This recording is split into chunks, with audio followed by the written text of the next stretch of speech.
خليني أسألك سؤال. إيه اللي بيخلي ناس تبدأ من الصفر وبعد كام سنة تبقى ناجحة، وفي ناس تفضل مكانها سنين ما بتتحركش؟ هل السبب إنهم أذكى؟ الحقيقة لا. هل السبب إن عندهم حظ أكتر؟ برضو لا. الفرق الحقيقي غالبا هو بيكون في العادات اليومية. في الفيديو ده هشارككم 5 عادات لو بطلتوها هتسبقوا 99% من الناس. العادة الأولى هي كل شوية إنك تبدأ من جديد. أكتر سبب بيخلي الناس ما توصلش لأي حاجة إنها ما بتكملش، ودي حقيقة 100%.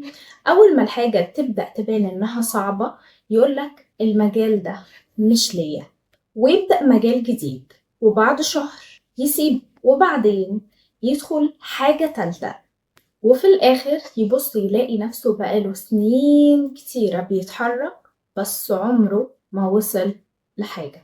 الحقيقة إن النجاح بيجي بعد مرحلة من الشك وبعد كمية كبيرة من المحاولات. الناس اللي بتنجح مش هي اللي لقت الطريق السهل، ولكن الناس اللي نجحت هي اللي كملت لما الباقي وقف. افتكر دايما إن كل مرة بتستسلم فيها لحاجة انت عايزها انت بترجع لأول الطريق خالص.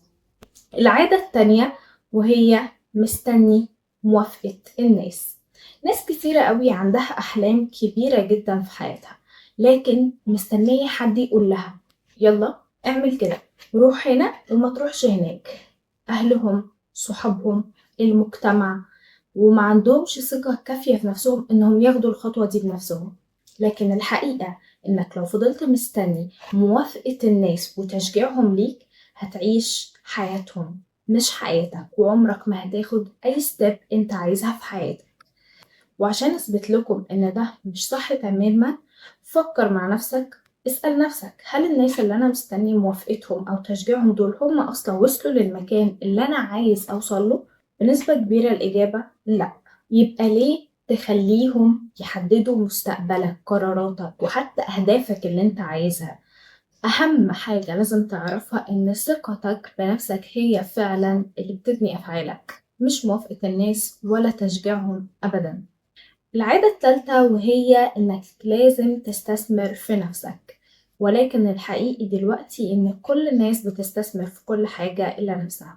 يعني أول ما يكون معاك مبلغ محترم فكر إنك دايما تستثمره في حاجة تعيش معاك. يعني أول ما تقدر تستثمر ابدأ بنفسك دايما، مش الأسهم، مش الكريبتو، مش أي حاجة تاني. فكر في نفسك واستثمر في إنك تكسب مهارات، تاخد كورسات، تبني مهارات وتبني خبرات. دي أكتر حاجة هتزود قيمتك دايما، لأن المهارة محدش هياخدها منك، مش معرض إن انت تخسرها. ولو خسرت فلوسك بعد كده هتعرف تجيبها تاني، دي أهم حاجة. لكن لو ما عندكش مهارة هتفضل تبدأ من الصفر كل مرة. العادة الرابعة وهي إنك بتسمع لأي حد. مش كل نصيحة تستحق إن احنا نسمعها خالص. لو حد مش في نفس المكان اللي انت عايز تكون فيه، زي مثلا هو فاشل ماديا وانت عايز توصل لده، زي مثلا ان واحد ما بيحبش يطور من نفسه وانت عكس كده بتحب تطور من نفسك جدا، ليه تاخد منه نصيحة؟ لو حد عمره ما دخل اي بيزنس ليه تصدقه لما يقولك ان المشروع ده مش هينجح، او انت لسه بعيد قوي عبال ما تدخل في المشوار ده؟ اختار كويس مين اللي يدخل في دماغك. اقرأ للناس الناجحة كتير قوي، اتفرج على ناس سبقوك في الخطوة اللي انت فعلا عايز تعملها، اتعلم من تجارب حقيقية. اليوتيوب حرفيا مليان، مسابش اي حاجة. اتعلم من ناس ناجحة، لان البيئة اللي حواليك هي اللي هتحدد بالظبط سقف طموحاتك. عادة رقم 5 وهي الناس اللي بتحبطك في حياتك. في ناس كل ما تحاول تكبر يرجعوك لورا، كل فكرة عندك حرفيا كده يحبطوها جواك، كل نجاح انت بتمر بيه يحاولوا يقللوا منه دايما. ما تقلقش، كلنا عندنا بجد الناس دي في حياتنا، كل خطوة يحسسوك إنها غلط. الناس دي مهما كانوا قريبين منك وجودهم حرفيًا هيكلفك سنين من عمرك ضايعة بلا فايدة. اختار الناس فعلًا اللي تفرحك، تقف جنبك، تكون معاك دايمًا وأنت بتنجح، يشجعوك ودايمًا يحاولوا يخلوك شخص أفضل وبتتقدم دايمًا في حياتك، مش اللي يخوفك لإنه خايف إنك تبقى أفضل منه.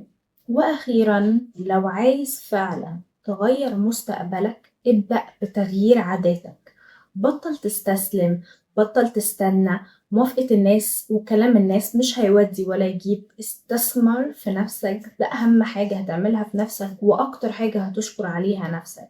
واختار كويس مين اللي تسمع له، اختار الناس اللي هتكبر معاهم مش الناس اللي هتاخدك لورا. وافتكر كويس ان النجاح مش بيحصل في يوم، ولو انت بادئ من بعيد قوي عن الاهداف اللي انت عايز توصل لها يمكن حتى تاخد اكتر من سنة.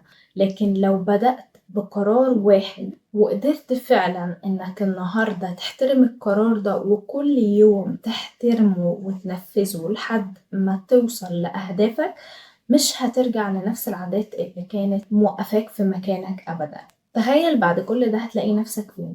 طبيعي جدا هتلاقي نفسك وصلت لأهدافك، لكن لو عملت عكس كده طبيعي برضو ان النتيجة هتكون العكس.